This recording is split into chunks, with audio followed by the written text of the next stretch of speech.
Yang pertama, pengertian konflik. Konflik adalah salah satu fenomena yang hampir tidak bisa dipisahkan dari kehidupan sosial, baik dari level terendah maupun tertinggi. Konflik berasal dari kata kerja Latin yaitu configere yang berarti saling memukul.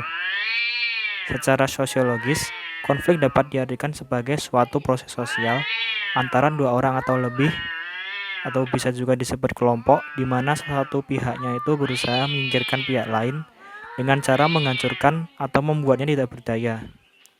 Nah, konflik itu bisa terjadi jika ada perbedaan kepentingan atau keyakinan pada kedua pihak atau lebih dan tidak bisa dicapai dengan kesamaan.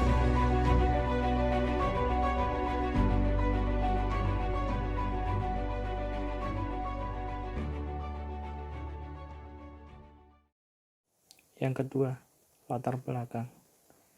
Daerah Aceh yang terletak di bagian paling barat gugusan Kepulauan Nusantara menduduki posisi strategis sebagai pintu gerbang lalu lintas perniagaan dan kebudayaan yang menghubungkan timur dan barat sejak berabad-abad lampau.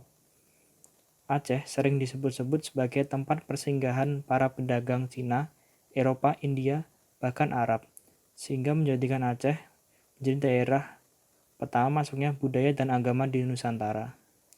Pada abad ke-7, para pedagang India memperkenalkan agama Hindu dan Buddha. Namun, peran Aceh menonjol sejalan dengan masuk dan berkembangnya agama Islam di daerah ini, yang diperkenalkan oleh pedagang Gujarat dari jajaran Arab menjelang abad ke-9. Pemberontakan Aceh pada tahun 1976 hingga tahun 2005 dipelopori oleh organisasi Gerakan Aceh Merdeka atau GAM, yang bertujuan untuk mendapatkan kemerdekaan dari pangkuan Indonesia.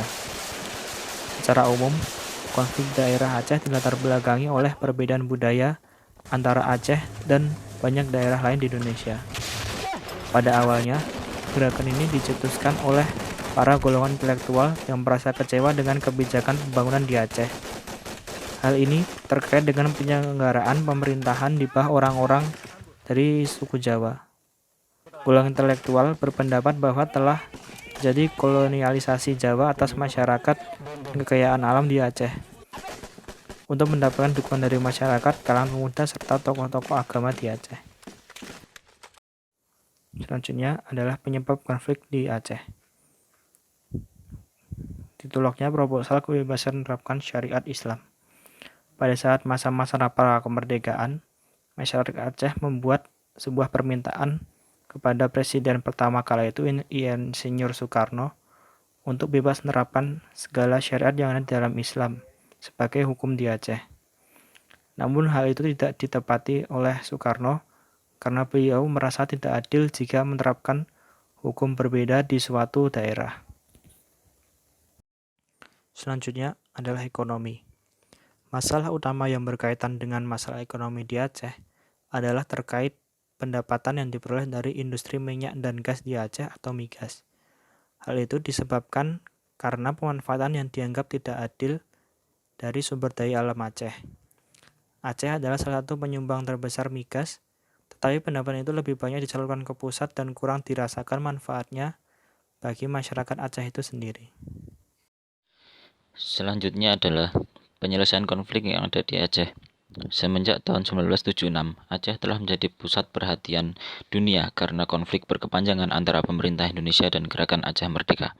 Setelah begitu lama terlibat konflik, proses dialog antara pemerintah Indonesia dan GAM baru terlaksana pada saat Presiden Abdurrahman Wahid membuka peluang tersebut dengan melibatkan Henry Dunant Center atau HDC, yang merupakan organisasi internasional non-government sebagai mediator dalam penyelesaian konflik Aceh tersebut.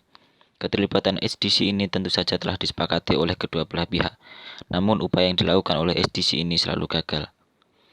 Karena perbedaan pandangan antara pemerintah RI dan GAM terbukti dengan dilakukannya 5 kali perundingan yang bahkan sampai mendapatkan bantuan dari pemerintahan Jepang dan Amerika Serikat untuk melobi kedua belah pihak agar mau melakukan perundingan kembali.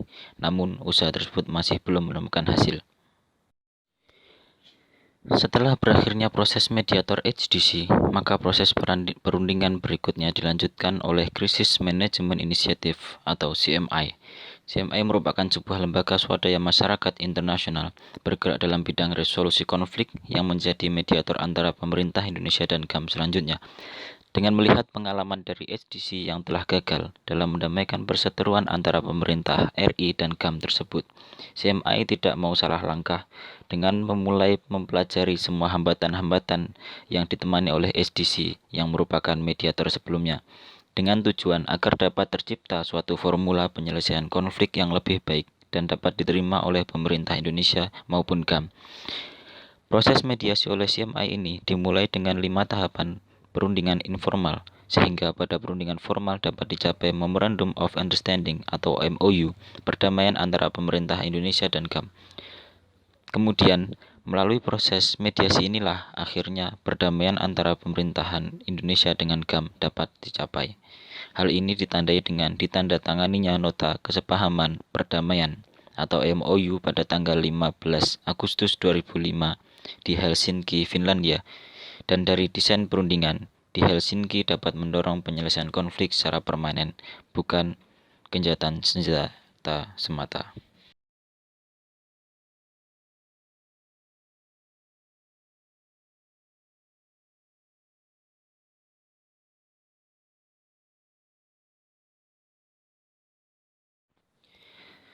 Selanjutnya adalah relevansi resolusi konflik di era Rasulullah.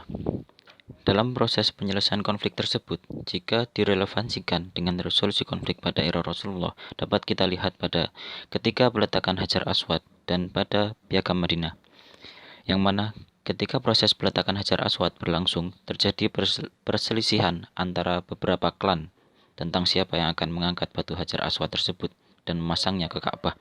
Akhirnya ada seorang yang mengusulkan agar mereka membawa masalah ini dan menyampaikan masalah ini kepada Rasulullah.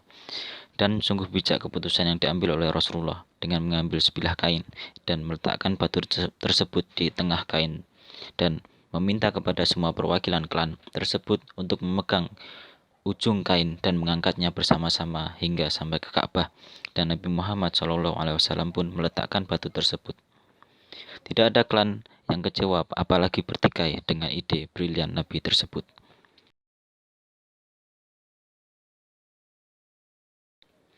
Lalu dari konflik tersebut juga dapat kita lihat pada konsensus Piagam Madinah sebagai resolusi konflik. Piagam Madinah merupakan konsensus yang dibangun Nabi Muhammad SAW dalam rangka menyatukan elemen bangsa agar senantiasa rukun dan damai dalam payung kebangsaan dan kemanusiaan. Piagam Madinah yang digagas oleh Nabi Muhammad SAW sama sekali tidak mementingkan dan menguntungkan pihak tertentu, melainkan untuk kemaslahatan bersama. Piagam Madinah merupakan konsensus yang sangat menjunjung persaudaraan, kerukunan, dan keadilan. Keadilan sendiri merupakan prinsip yang utama dalam ajaran Islam, sehingga harus senantiasa diterapkan dalam segala hal. Setidaknya demikianlah cara Islam dalam merespon kesenjangan atau konflik. Dan itulah yang dijunjung tinggi pada proses perundingan atau mediasi tersebut dengan menjunjung tinggi asas perdamaian seperti halnya dengan Islam yang berasal dari kata salam yang berarti damai.